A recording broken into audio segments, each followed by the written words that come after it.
말씀 가운데 계속 몇 주간 실패라는 것에 대해서 말씀을 드렸는데 오늘 말씀의 제목을 그래서 축복이라고 한번 정해 보았습니다. 그럼에도 불구하고 오늘 말씀은 또다시 실패에 대한 이야기를 해볼까 합니다. 왜 이렇게 실패에 대해서 이야기를 하는가 생각해 보면 우리가 어떻게 인생에서 축복받으며 살아갈까, 반대로 실패란 무엇인가, 또 성경의 인물이 무엇을 실패했는가를 바라본다면 우리가 당연히 이 축복의 길을 알 수 있게 되지 않을까 생각해 봅니다. 목요일 오전 성경 공부를 통해서 야곱을 묵상하고 있습니다. 야곱 하면 축복을 매우 갈망하는 사람으로 알려져 있습니다. 축복받기를 지나치게 갈망하다가 자신의 형 예서가 받아야 될 축복까지 빼앗으려고 합니다. 그런데 야곱의 생애를 보면 야곱이 정말로 자신이 원하는 축복을 소교서며까지 받으려고 했던 그 축복을 정말로 받았는가? 야곱이 정말로 자신이 받기 원했던 그 축복을 받았던 사람인가? 라는 질문을 해보게 됩니다. 야곱은 쌍둥이 형인 에서에게 팥죽을 줄 테니 형으로서 갖는 장자권, 부모의 재산을 많이 가질 수 있는 장자권을 나에게 팔라라고 요구합니다. 큰 형으로서 갖는 권한, 태어날 때부터 주어지는 축복이죠. 태어날 때부터 주어진 장자로서의 축복을 야곱은 동생으로서 매우 갖기를 원했던 겁니다.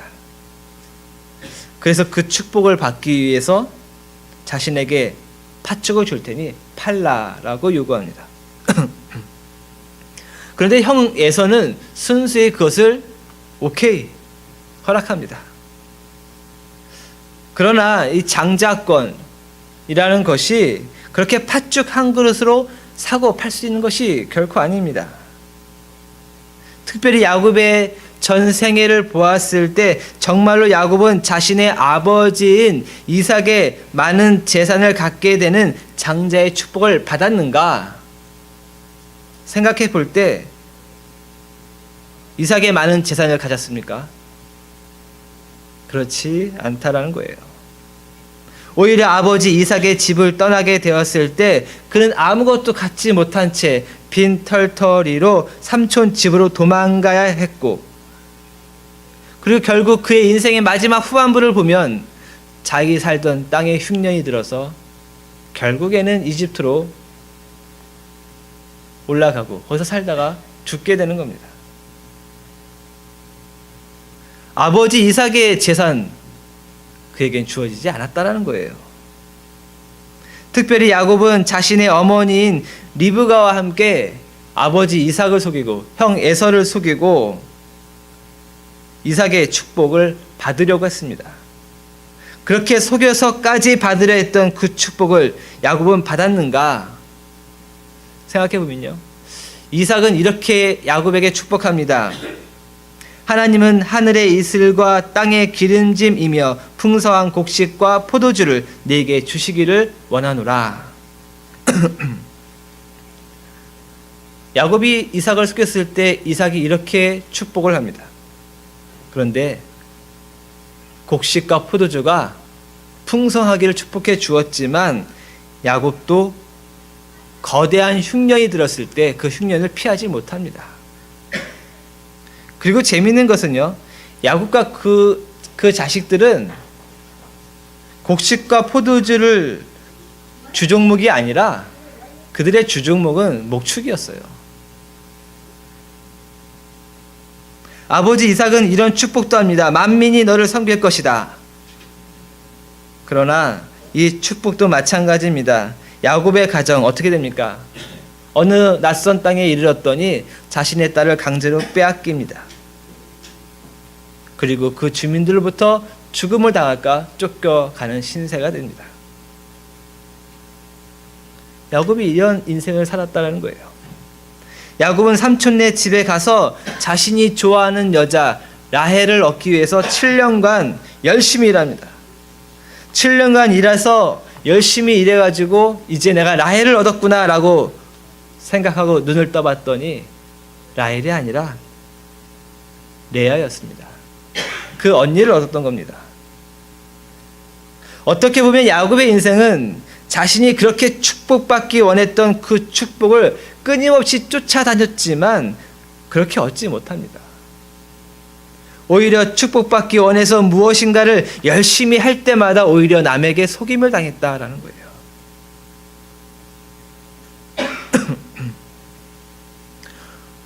많은 재산을 가지고 돌아가려고 했지만 앞에 예서가 있는 것을 알고서 거의 모든 재산을 포기하게 이르기도 합니다. 축복을 원하는 것은 잘못이 아닙니다. 그런데 축복에 대한 열망이 강렬할수록 오히려 속임을 당하고 오히려 빈털터리가 됩니다. 축복을 원했던 야곱의 가정을 다시 돌아보면요, 만민이 섬기고 열국을 다스리기는커녕 자식 농사도 짓기 어려웠습니다. 결국 자식들은 복수에 살인을 하는 사람들이 됩니다. 단지 복수하고 살인을 저지른 것뿐만 아니라요, 그 집에 들어가서 노략질까지 하게 이르릅니다. 뿐만 아니라 더 나아가서 같은 형제인 요셉을 남에게 팔아먹는 사람이 됩니다. 그리고 아버지에게는 요셉이 죽었습니다. 짐승에게 잡혀서 죽었습니다. 아버지 야곱을 속이는 자식들이 됩니다. 만민, 열국, 이것은커녕 자식 농사도 제대로 짓지 못했다는 겁니다. 결국 축복을 원했고 축복을 쫓아갔던 야곱의 인생은 실패라고 볼 수 있습니다. 야곱이 강렬히 원했고 잡으려고 했던 축복의 관점에서 보면 야곱의 인생은 실패입니다. 실패한 채 홀로 길을 떠난 야곱이 오늘 말씀에서 하나님을 만납니다. 그러면 우리 생각할 때 이렇게 생각할 수 있습니다. 그래도 실패했던 야곱이 하나님을 만나니 이제 인생에서 역전하는 드라마틱한 그런 장면이 나오겠구나. 그런데 야곱은 여기서 하나님을 만나지만 여기서도 한 번 더 실패를 하게 됩니다. 바로 하나님 앞에서 성도로서 내가 어떻게 응답해야 하는가에 대한 실패를 야곱은 분명하게 보여주고 있습니다. 야곱이 자신이 움켜쥐고 싶었던 축복 대신 빈털터리로 집을 나와서 한 길을 갈 때에, 그리고 거기서 잠을 잘 때 그의 꿈속을 파고 들어가시는 하나님, 그 하나님을 경험합니다. 그리고 하나님은 이렇게 야곱에게 말씀합니다. 내가 너와 함께 있어 네가 어디로 가든지 너를 지키며 너를 이끌어 이 땅으로 돌아오게 할지라. 내가 너에게 허락한 것을 다 이루기까지 너를 떠나지 아니하리라. 그런데 이 말씀을 야곱이 하나님으로부터 들었을 때, 즉 아버지 이삭의 집을 떠나서 길을 떠났던 그 야곱의 나이를 생각해 보면 재미있는 점이 발견됩니다. 어제 제가 김 목사님과 만나면서 김 목사님이 알려주셨습니다. 야곱이 아버지 집을 떠났을 때 나이가 80세 정도 되었다라고 합니다. 또 어떤 내용을 보니까 한 77세 정도 되었다라고 이야기합니다. 야곱이 전체 살았던 인생을 생각해 보면 그는 인생의 반 정도에, 어떻게 보면 지금 현재 우리가 살고 있는 나이로 생각해 보면 한 인생의 50에 빈털터리가 돼서 그동안 축복을 잡으려고 했었지만 결국 모든 것을 잊어버리고 빈털터리가 되어서 한 길을 떠나고 있던 중에 하나님을 만나게 된 것입니다. 아브라함과 사라를 한번 생각해 보십시오. 아브라함과 사라는 그 나이 때, 야곱이 한 길로 홀로 떠났던 그 나이 때에 자녀가 없어서 걱정합니다. 이제 후계자만 있으면 모든 것이 완벽한 때에 후계자가 없어서 걱정과 불안으로 있었던 때입니다. 그래서 이스마엘도 한번 생각해 봤던 때였던 겁니다. 쉽게 말하면 그 나이 때는 자기 가정을 꾸리고 그 가정을 이끌고 나갈 자녀를 걱정해야 될 나이였는데, 야곱은 가정도 없이 재산도 없이 그리고 보장된 미래의 어떤 내일의 약속도 없이 자녀도 없이 오히려 얻고자 했던 축복, 그 축복에 대한 망상이 깨어진 채 집을 떠났다라는 겁니다. 인생의 반을 살았습니다. 남들은 자녀의 미래를 걱정할 나이에 자신의 내일을 걱정해야 합니다. 그때 하나님을 만납니다. 얼마나 어려운 상황이었겠습니까? 다시 말하면 축복을 얻고자 반평생을 살았는데 아무것도 남지 않았던 때에 비로소 하나님을 만납니다. 이때 하나님은 자신을 야곱에게 이렇게 소개합니다. 너의 조부 아브라함의 하나님, 이삭의 하나님이다 라고 야곱에게 자신을 소개합니다. 아브라함의 하나님, 이삭의 하나님이라고 하나님이 자신을 언급할 때 이 뜻은 결국 무슨 뜻입니까? 모든 축복의 근원은 나에게 있고 내가 곧 모든 축복의 근원 그 자체임을 야곱에게 드러내 주신 거예요. 너희 아버지 이삭에게 그렇게 축복받기 원했었지. 그런데 그 이삭의 축복 아브라함에게 온 것이고 그 아브라함의 축복 바로 나에게 온 것이야. 바로 내가 축복이야. 내가 축복의 근원이야 라고 하나님은 야곱에게 자신을 드러내 주신 겁니다. 지금까지 반평생 동안 원했지만 결국 아무것도 갖지 못한 축복, 그것이 네가 쫓아가야 될 축복이 아니라 네가 간절히 원해야 되는 축복은 바로 이삭의 하나님, 아브라함의 하나님, 바로 나야 라고 자신을 소개해 주신 것입니다. 하나님은 아브라함에게 이렇게 말씀하셨습니다. 나는 너의 방패요 너의 지극히 큰 상급이다. 하나님은 아브라함에게 내가 곧 너의 큰 상급이다 라고 말씀해 주셨습니다. 하나님께서 주시고자 하는 어떤 만져지는 것, 어떤 움켜쥐는 것, 어떤 보이는 것, 그것보다 하나님, 곧 내가 너의 축복이다. 내가 너의 상급이다 라고 선포해 주셨습니다. 야곱에게 나타나신 하나님은 내가 곧 축복이다. 네가 어디로 가든지 너와 함께하는 하나님, 이것이 축복이다 라고 말씀해 주십니다. 내가 너와 함께하는 것, 내가 너를 통해서 나의 뜻을 이루려고 하는 것, 그것이 축복이다 라고 말씀하십니다. 하나님은 야곱에게 이렇게 자신의 모습을 나타내 주시면서 무엇이 축복인가를 보여주신 겁니다. 네가 정말로 간절히 원해야 되는 축복이 무엇인가를 알려주신 겁니다. 아브라함의 하나님, 이삭의 하나님으로서 축복 자체이신 하나님이 너와 함께 있다라는 것, 그 하나님께서 너의 삶을 통해서 이루시고자 하는 것이 있다라는 것, 그것이 축복이다. 그런데 야곱은 이렇게 답변합니다. 하나님이 나와 함께 계셔서 내가 가는 이 길에서 나를 지키시고 먹을 떡과 입을 옷을 주시어 내가 평안히 아버지 집으로 돌아가게 하시오면 여호와께서 나의 하나님이 되실 것이요 내가 기둥으로 세운 이 돌이 하나님의 집이 될 것이요 하나님께서 내게 주신 모든 것에서 10분의 1을 내가 반드시 하나님께 드리겠나이다. 어떻게 보면 매우 좋은 신앙의 고백을 한 것입니다. 그런데 이 말씀을 잘 한번 보십시오. 야곱은 이렇게 말합니다. 하나님께서 나와 함께 계시고 내가 가는 길에서 나를 지키시고 먹을 것을 주시고 입을 것을 챙겨주시고 안전하게 다시 돌아오게 해주신다면 이 모든 것을 다 해주신다면 그러고 나면 여호와 하나님께서 나의 하나님이 되실 것입니다.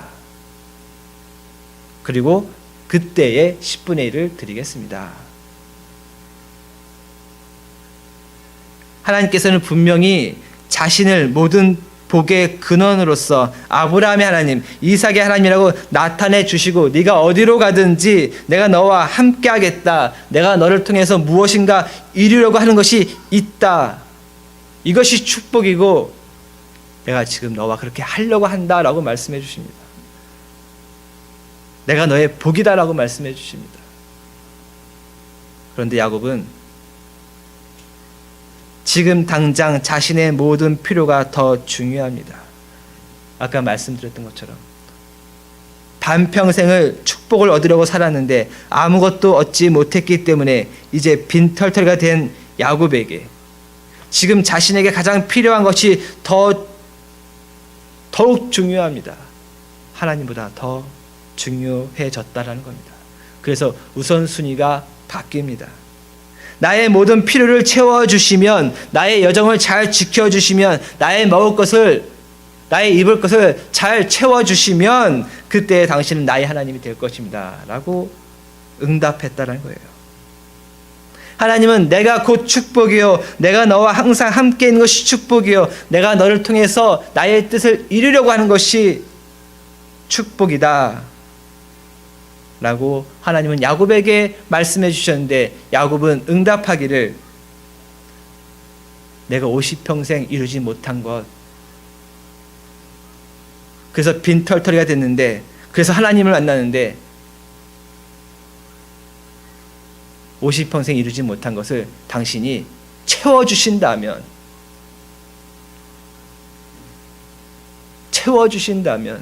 그때 내가 당신을 하나님이라고 믿겠습니다.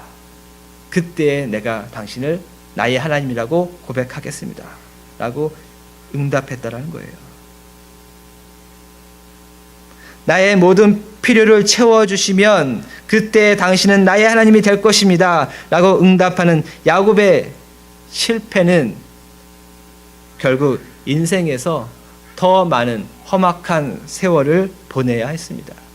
여기서 하나님 만난 것으로 야곱의 인생이 역전된 것이 아니라 오히려 그때가 비로소 험악한 세월의 시작이에요.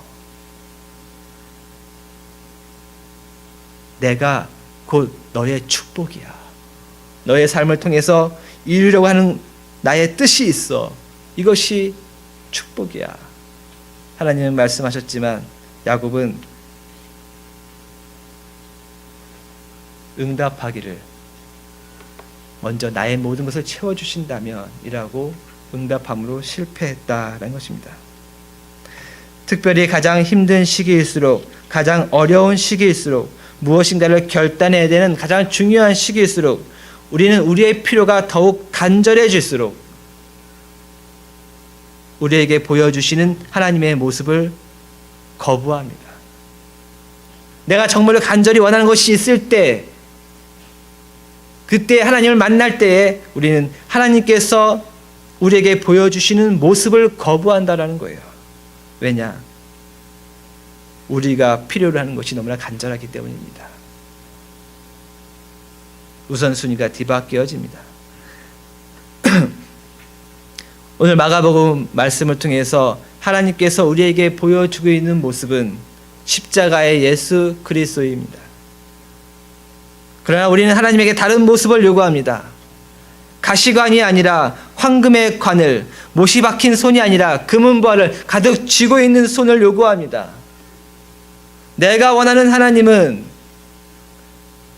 내가 가장 절실히 필요로 하는 하나님의 모습은 황금을 쓰고 손에 금은 보화를 쥐고, 그래서 나의 필요를 채워주신다면 그때 당신은 나의 예수 그리스도가 됩니다 라고 우리는 잘못된 응답을 하는 실수를 범할 수 있습니다. 우리는 얻고자 하는 것, 움켜쥐고자 하는 것을 축복이라고 정의하고 그것을 더욱 쫓아가고 갈망합니다. 그러면 그럴수록 우리는 십자가의 예수 그리스도를 보지 못합니다. 하나님께서 자신의 손에 금은 보화를 가득 갖고서 열심히 하는 사람 이것 줄게 하는 식의 하나님과 우리의 관계를 만들려고 합니다. 그러나 하나님은 우리에게 하나님 자신을 소개할 때에 아무런 영광이 없는, 오히려 모든 박해와 고통과 조롱을 받고 있는 그리스도 예수, 십자가의 예수로 우리 자신에게 하나님의 모습을 소개해 주고 있습니다. 보여주고 계십니다. 그런데 우리는 그것을 거부할 때가 있습니다. 중세 시대를 기독교의 타락의 시기라고 말합니다. 중세 시대를 보면 기독교는 물질과 권력, 황금에 눈이 멀어져 버렸습니다. 이때 예수님을 묘사하는 그림이 그려져 있는데요. 궁궐 같은 곳에 황금의 관을 쓰고 황제들의 옷을 입고 있는 예수님의 모습을 그린 그림들이 많이 있습니다. 분명히 하나님은 우리에게 가시나무로 짜여진 관을 머리에 쓴 예수님, 십자가의 예수님으로 하나님은 우리에게 다가오셨는데 우리는 그렇게 보기를 거부한다라는 거예요. 사람들이 가장 필요로 하는 모습으로 예수님을 묘사했다는 겁니다. 우리는 정확하게 바라보아야 합니다. 내가 인생의 반을 살았는데 결국 다 잃어버림으로 가장 중요하고 가장 절실하고 가장 두렵고 가장 외로운 시간이 나에게 야곱처럼 다가왔을 때에 우리는 황금의 예수 그리스도가 아니라 그 유혹으로부터 벗어나서 십자가의 예수 그리스도를 바라봐야 합니다. 이 모습이 성서가 우리에게 보여주고 있는 하나님의 모습 예수 그리스도입니다. 축복의 하나님을 바라보라, 십자가의 예수 그리스도를 바라보라, 이것입니다. 나의 필요에 따른 예수님의 모습을 보지 말고 하나님께서 우리에게 보여주시는 하나님의 모습을 똑바로 바라보아야 되겠습니다. 야곱은 실패합니다. 그러나 우리는 성공해야 합니다. 우리는 응답해야 합니다. 하나님, 당신이 나의 축복입니다. 하나님, 십자가의 예수 그리스도, 가시관 쓰신 예수 그리스도, 당신이 나의 축복입니다. 내가 어디로 가든지 나와 함께 하시는 그 예수 그리스도가 나의 축복입니다. 나의 삶이 어디로 흘러가든지 나의 삶 속에 예수 그리스도의 뜻이 담겨 있다라는 것, 그것이 나의 축복입니다. 우리는 이렇게 응답해야 되겠습니다. 하나님이 나의 축복입니다. 하나님을 믿는 믿음이 축복입니다. 하나님께서 나와 함께 하심이 축복입니다. 인생의 중반에, 인생의 터닝 포인트에서 우리는 지금까지 잃어버렸던 것을 다시 찾고자 하는 갈망으로 또다시 눈이 멀어질 것인가? 아니면 이때의 욥처럼 이제는 눈으로 내가 주님을 바라봅니다 라고 고백했듯이 십자가의 예수 그리스도, 못이 박힌 그리스도의 손을 우리의 눈으로 바라보며 당신이 나의 축복입니다, 이렇게 응답할 것인가? 우리는 결정해야겠습니다. 이때 저 골고다의 십자가에서 들려오는 그리스도의 예수의 생명과 회복의 축복이 여러분과 함께 하시기를 주님의 이름으로 축원합니다.